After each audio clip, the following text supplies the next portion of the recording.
Hello, hello. Karibu sana. Karibu sana, karibu sana, karibu sana. Habari ya leo? Waambaji.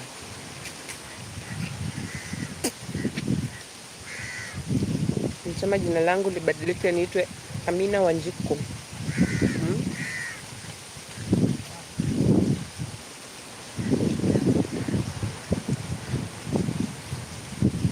Ama Jacinta Mugure.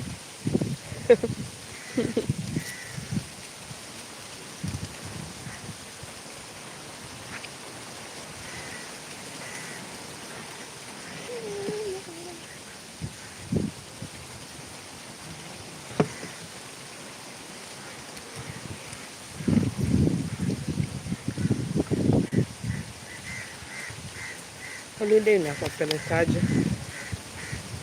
Ina mkabidhi. Ningeenda holiday.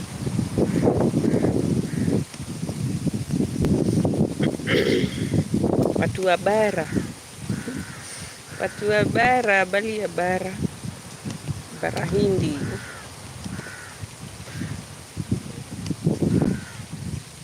Watu wa bara, mwabaje.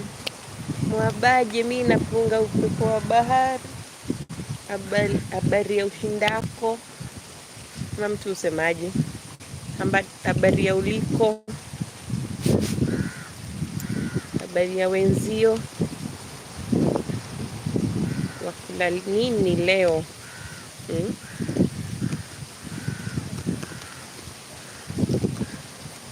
Wala nini leo?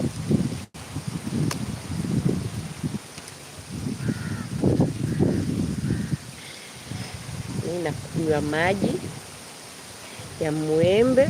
Ni ya mwembe.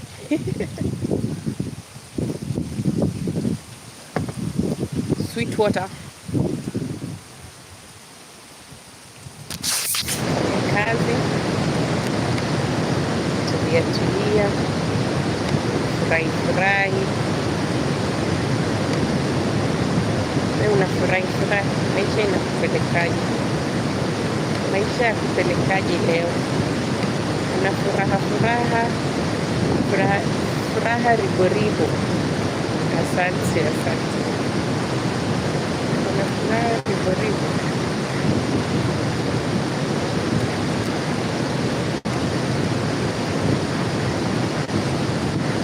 Hi Isaac, habari ya leo? Uko salama? Salama. Say hi Isaac. Napunga upepo wa bahari. Hi Ashley. Kindly give us a like the buttons. Hi to me by liking. Say hi to me by liking. Say hi. Karibuni, shalom. Karibuni. Elliot, karibu, asante. They just came from the beach over there. I'm seated here just having these chats and drinking my it's a mocktail. Come on, it's a mocktail. It's not a cocktail. Haina pombe. Nisikunywangi pombe. I don't drink pombe on a what day is it? On a Saturday. It has no alcohol. I trust me. I'm for serious, for real. Thank you. How is your weekend, guys? How is your weekend? What are you doing today? Me, I'm just chilling. I'm just resting. Kindly give us a like. You're 10 people here and I only have one like. Kindly give us a like. Penda hii kitu. Penda hii live. Sky tu hivyo. Piga like Elliot. Just break. Piga like. Give us a like. Hit that like button and give us a subscription. Subscribe, give us a like. Check out other people. And then once we get to like 10 people, The reason I'm doing this, like, it's not just to relax. I relax by reading a book. So we read this book here on page 18. So that's what I'm gonna do. So give us a like. I only have one like, and we are 5. Come on, people. So if you are new here or you don't remember me, or I look different. Today I look different because I'm not in Adera. Nah, thank you. Leave that person alone, person behind me. This is not a background, by the way, it's live. Jaeka background huku nyuma, so ukiona watu, if you see someone, it's not my fault. I just sat and they passed behind me.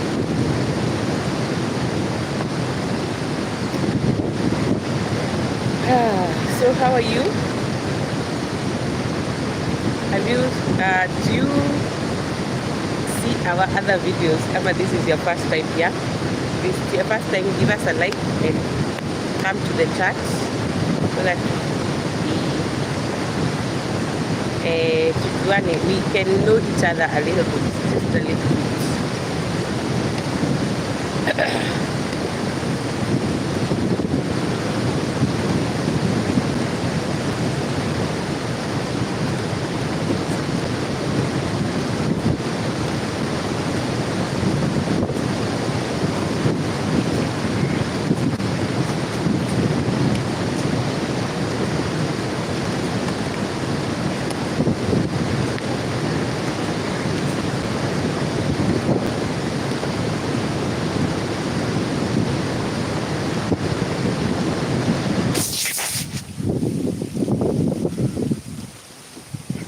Welcome. Kindly give us a like.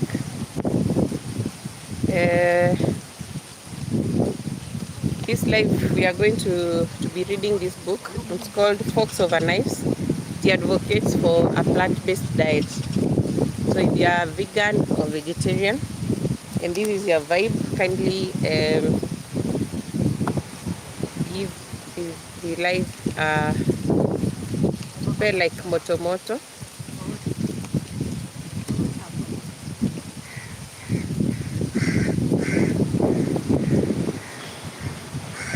Let's get into it. I don't know how good my audio is.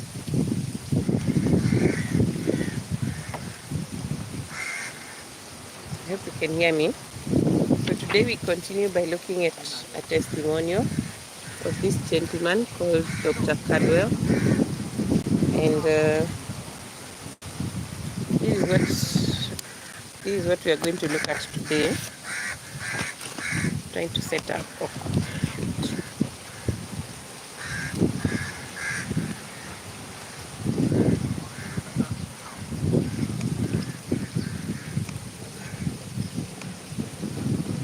It's so peaceful here.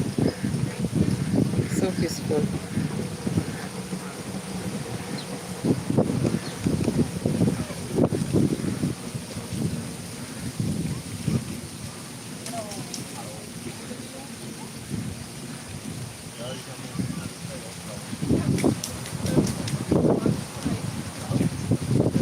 Yeah, so let's get into it. So Cadwell B. Esselstyn, another medical doctor.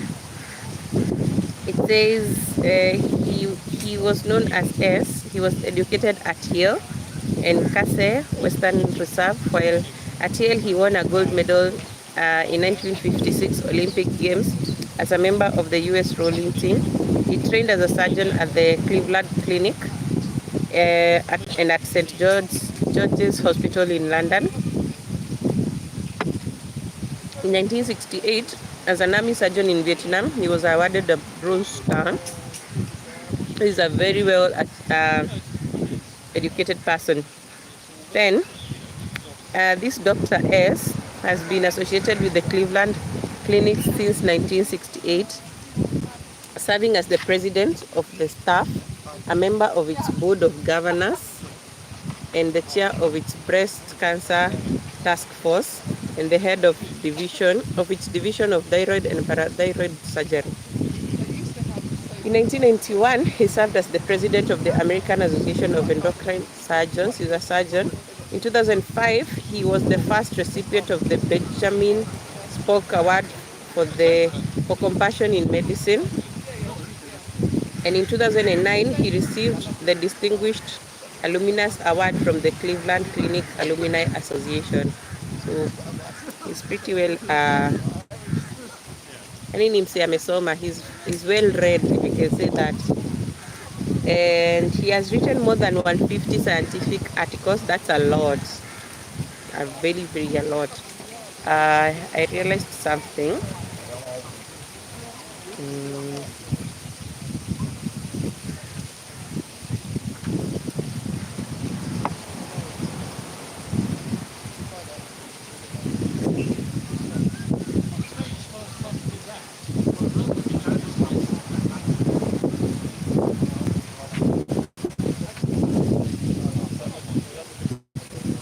All right. So he has written over 150 articles, scientific articles. And in 1995, he published the results of his long-term research on arresting and reversing coronary artery disease through nutrition in his book, Prevent and Reverse Heart Disease. So he and his wife, Anne, have been following a plant-based diet for more than 26 years. S began his long-term study because after performing surgeries on many women with breast cancer, he wanted to decrease the number of patients rather than simply wait for the next one to arrive. To that end, S performed 2 decades of global research, finding that wherever people ate a plant-based diet, cancer and cardiovascular disease were rare. To do the study, we recruited 24 patients from the clinic's cardiovascular department, people who had basically been told to go home and prepare for death, and put them on a plant-based diet. So they put 24 patients on a plant-based diet, and every one of them who followed the diet lived without any more incidences of heart disease. So we are reading this book. Okay. Then S has been preaching the advantages of a plant-based diet ever since to a slowly growing audience. So like my audience, which is slowly growing, it was the same for S, Dr. S. It takes time for people to catch on, he says, but it will happen. The trigger will be larger studies that will be compelling the specialists we have to offer the option of a lifestyle change to patients. Sadly, today most doctors treat only the symptoms, not the cause, giving the patients pills, procedures and operations that are expensive and dangerous. Some of them say, well, patients won't change their diet, but if you sit with patients for 5 hours, as we do, and explain in detail, where was I? If you sit with a patient for 5 hours, as we do, and explain exactly what diet does, why and how, we find that patients do change successfully. This kind of care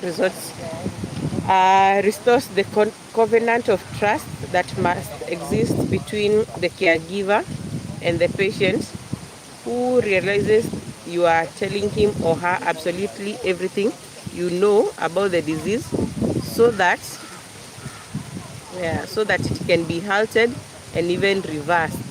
So this doctor discovered that if patients who have been told to go on and die are put on a plant-based diet, those cases of that case of heart disease is reversed or even completely, it is halted or even completely reversed.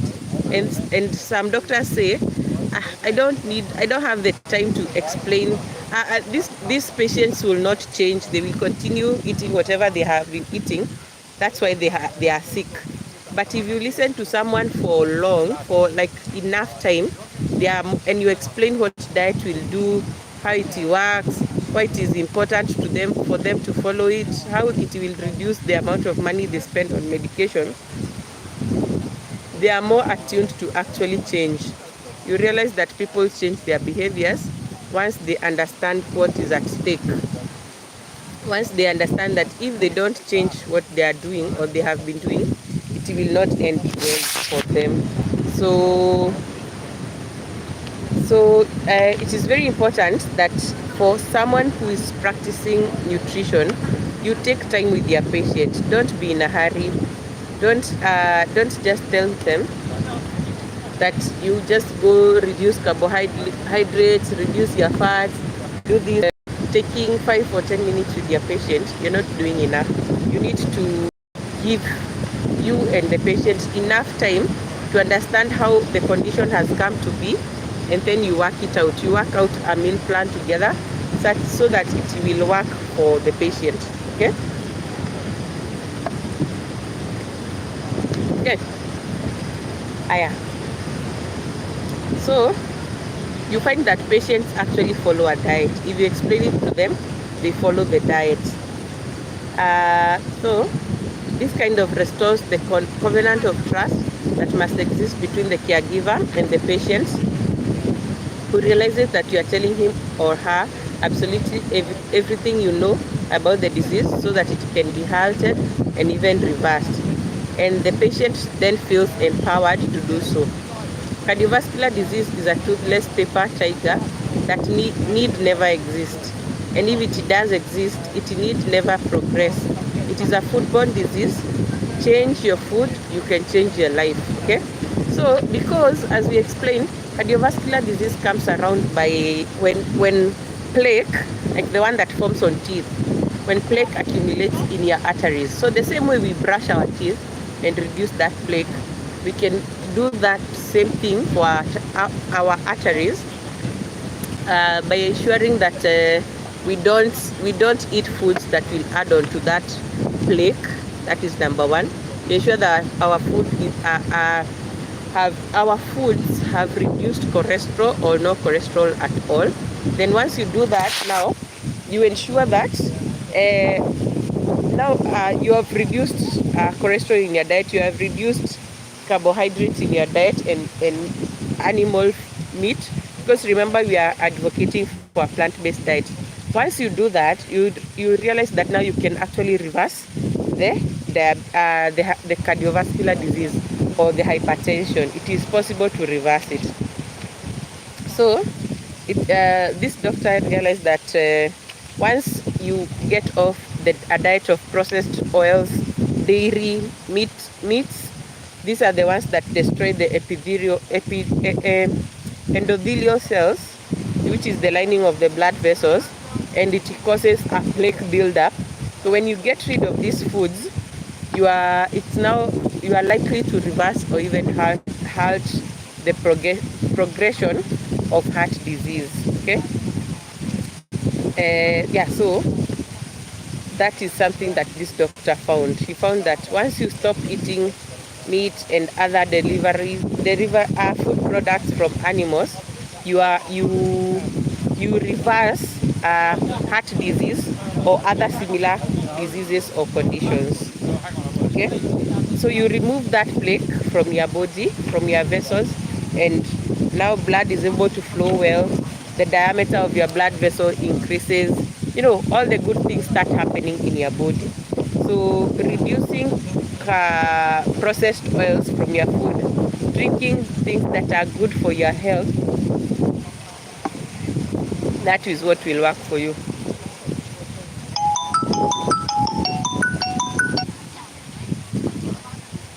All right, so let me see if I can read the next person who is involved in the movement. He's called Dr. Colin Campbell. So let's read who he is and what he has done.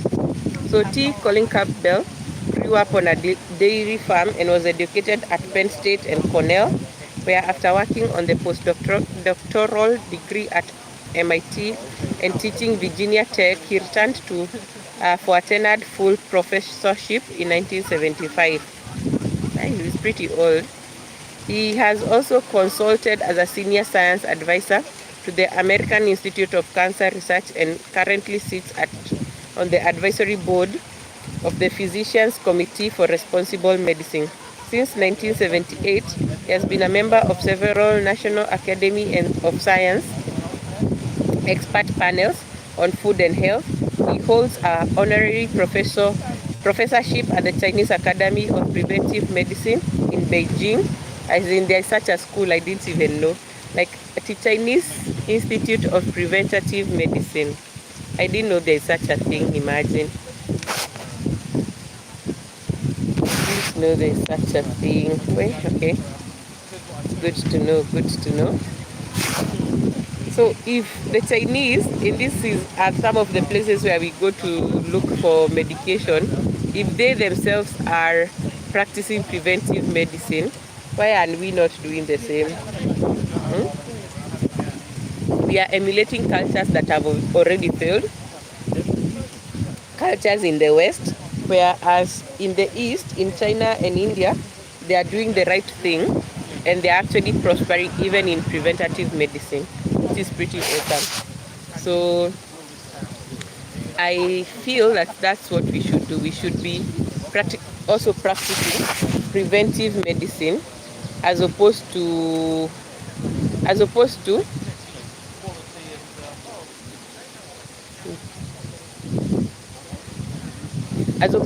going on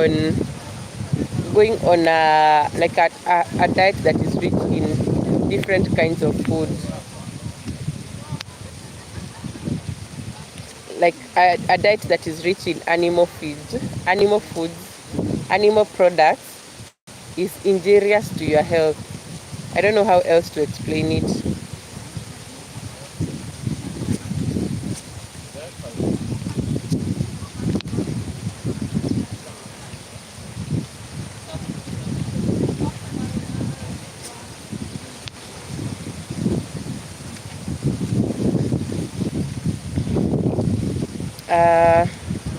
So this Dr. Campbell and his son, they are known for a book they wrote. It's called The China Study, which is it represents the culmination of Collins' work as well as his 2-decade research partnership with Cornell. I really hope and wish that I get such a partnership. It would be so awesome, you know, like you're collaborating with an institution to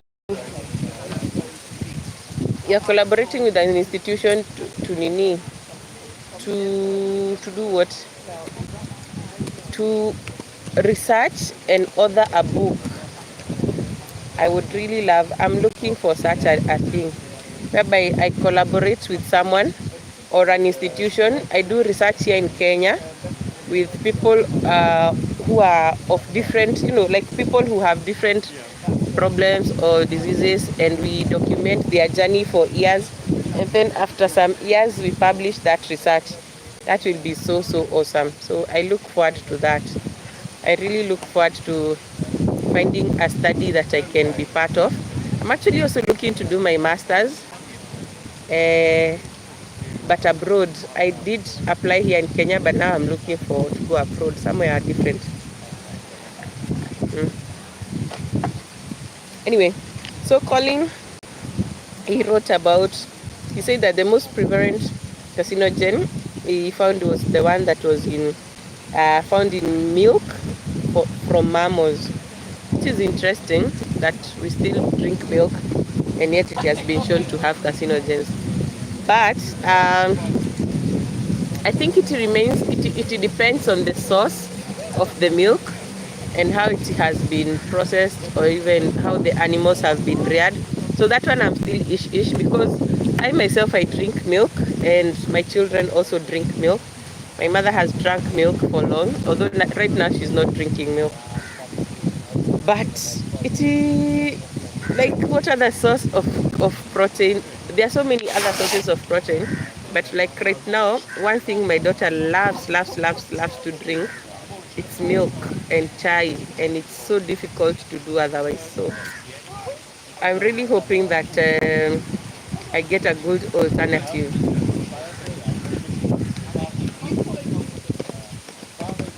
If I get a good alternative to milk, I'll be very, very happy. Very, very happy. Especially one that my daughter will accept. I don't know what my daughter will accept. So once I find it, I will be delighted. Now let's look at cancer. Most people don't understand cancer and what it is. And in the simplest form, I'm really hoping that in the most simple form is that cancer is a abnormal growth of cells. It can be that they are growing slowly or they are growing too fast. So if they are growing slowly, they are growing too fast because they have an extra supply of nutrients. If they are growing or they are attacking other cells and destroying your body, those are the two forms of cancer that are known. So cancer is the next to heart disease in terms of it being a leading cause of death among Americans. And nearly 1 in 3 people will develop this cancer in their lifetime, which is sad. That's a very great percentage. So cancer can progress in the body undetected for years, and many cancers are ultimately fatal in spite of expensive interventions such as surgery and drugs. So once the problem with cancer is that it is mostly discovered when it is too late. It is discovered when it's too late, maybe stage 3 or stage 4 or thereabouts. And then when that happens, it becomes hard to deal with it. So when they prescribe maybe surgery or something like that, it becomes very hard to control it. So there are factors that are found in dairy foods that lead to the increase of the risk of getting cancer, because they increase the release of a hormone called insulin-like growth factor, that is IGF-1. And when this insulin-like growth factor increases, it leads to higher levels of estrogen in women, and testosterone in men. And these abnormal levels of hormones, they are the ones responsible for breast cancer and prostate cancer.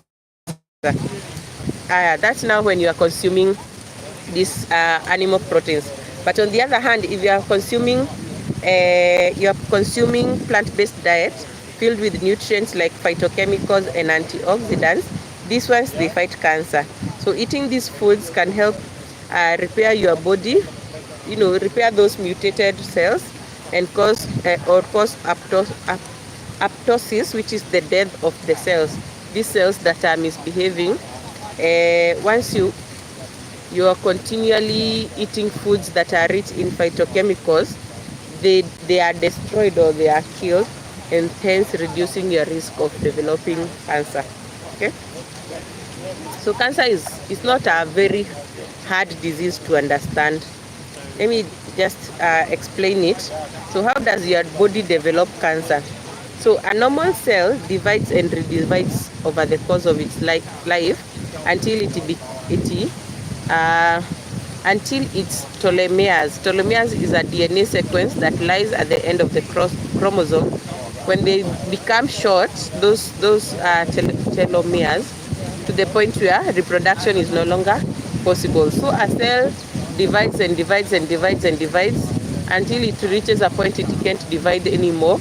And in that case now, it starts to die off. That's why we have dead skin. Huku kwa uso, here on the face, on our legs. That's why we scrub to remove or exfoliate to remove dead skin. But that cell has divided and divided and divided several times over. So now, once the cell dies, there are some cells that mutate during the process, and instead of dying, they continue multiplying abnormally. And it can reach a stage, if that mutation happens, it can reach a stage where now cancer develops, and now those mutated cells, they reproduce too fast or more rapidly than normal cells. They can form tumors, that's a swelling or they can metastasize to other parts of the body. Metastasize means they move. Maybe the tumor was supposed to be here, but those cells that are growing abnormally move through your bloodstream and they go and end up, say, on your breast tissue, because breast tissue grows very interestingly, and those cells, how they divide, they are it's like they attract cancerous cells. If there are cancerous cells in your body, they can move to the breast. If you are a woman, if you are a man, they can move to the prostate, because there's a huge supply of blood, huge supply of nutrients. It is a very like cancer-friendly position, the breasts and the prostate, because it's a lot of tissue. Yes, there's a lot of tissue, and tissue is formed from cells. So if you have cancerous cell in your body, they gravitate towards. If you are a woman, they'll gravitate towards the breast. If you are a man, they will gravitate towards the prostate. So it just happens. It's something that happens. Now, let's go to understanding what happens to someone who is susceptible to cancer. Like, susceptible means there's a likelihood that those cells will develop in your body. So you need to change your diet and your lifestyle, because these two play a major role in whether or not a person will develop cancer. So some components of food, like animal proteins, are powerful cancer promoters. This is so sad. Like, animal proteins promote cancer. Some of them, especially if you are already predisposed to getting cancer. Yeah. So if consuming this food increases the risk of developing cancer. So you need to be keen that you're not, if you are at risk of developing cancer, or you have discovered something foreign in your body. That's why we always say there is breast cancer screening every year in some during the month of, is it October? It's usually free. It's usually free in most clinics. It's usually free in most clinics or in most organizations that are participating. But they always say that you can do your own self-assessment for breast cancer or growth of cancerous cells.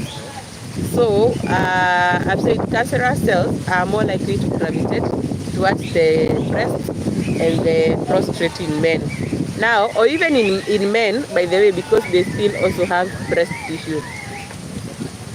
Now, there's something, we have said what causes this cancerous cell to grow is because of the overproduction of a hormone called insulin-like growth factor. This insulin-like growth factor is the one that, insulin-like growth factor, just from the name, it is the one that tells the cells to continue multiplying or to start multiplying in a certain way. So when you have these insulin-like growth factors in an increased level, they are more likely to lead to the abnormal growth of cells, leading to cancer, either a tumor that can settle in one place or it can move to different places in your body. So I will stop there. Let me just stop there. This has been a good session. I have enjoyed it, just sharing about how cancer comes to be, and like what are these lifestyle diseases that we develop after these lifestyle diseases that we develop, such as stroke, and yesterday we looked at stroke, today we have looked at cancer, as well as the testimonials of these people who are working with the Forks Over Knives, campaign or documentary. So this book is all about trying to get people to adopt a plant-based diet. And there are so many recipes in the book. I think what I'll do, I will be reading maybe one part and then I go on and read one recipe. I read one part, then I go on and read one recipe. So most of the book is just recipes. The part 3 is all about recipes. So one of the ones they are sharing is about oatmeal with fruit. So you have 2 cups of water, 1 cup of old-fashioned oats, 1 cup of raisins, 1 cup of blueberries, 1 cup of strawberries, 2 cups of kiwi, sorry, 2 kiwis, 1 banana, maple syrup, and then 1 teaspoon of flax and 1 teaspoon of walnut, but these ones are optional. So you boil the water, you add the oats and the raisins, and you stir. You cook until it's a bit thick. Then after that, you just cut up all the fruit and you mix together. Once the oatmeal has cooked, you just eat it from a bowl. So this is something I'm actually going to try. It's very simple. Like, that recipe is so simple. Once you get the fruits and you boil the oats, it's ready to go. So that's it for now. Thank you for being here. It is so amazing to read this book. I'm becoming more and more convinced to go on a plant-based diet. So today we have gotten to page 22. I think I'm moving at a good pace. We've gotten to page 22. I will continue tomorrow, where we will look at diabetes and maybe Alzheimer's, and then from there we will continue until it's not the number of pages we have to look at are not very many, so we will enjoy more of the recipes than the reading. So look forward to the next one. I hope you are enjoying this series where I get to read the book and just develop my confidence I develop my confidence in front of the camera. So thank you so much. See you tomorrow as we look at diabetes, what it is, and how we can combat diabetes. So we are doing a 100-day challenge where I'll be reading the book every day. Once we finish this one, I have another one. I have so many books on nutrition, so we will be reading them together. Stick around and hope you are enjoying this series. My names are Jessica Wanjiko, if you have not met me before. I'm a nutritionist. I do food science. I did food science and nutrition in school and dietetics. I studied at the University of Nairobi for 4 years. Then I did 1 year of internship. So it's like a medical degree. We studied for 5 years. I've practiced for 6 years. So I can say I have 11 years of experience in nutrition. I am a trusted voice when it comes to nutrition, and I enjoy talking about nutrition. I am passionate about nutrition. I'm looking forward to having more and more people join these live sessions so that we can learn more about nutrition. So see you on our next one. Enjoy your evening. I'm going to swim now.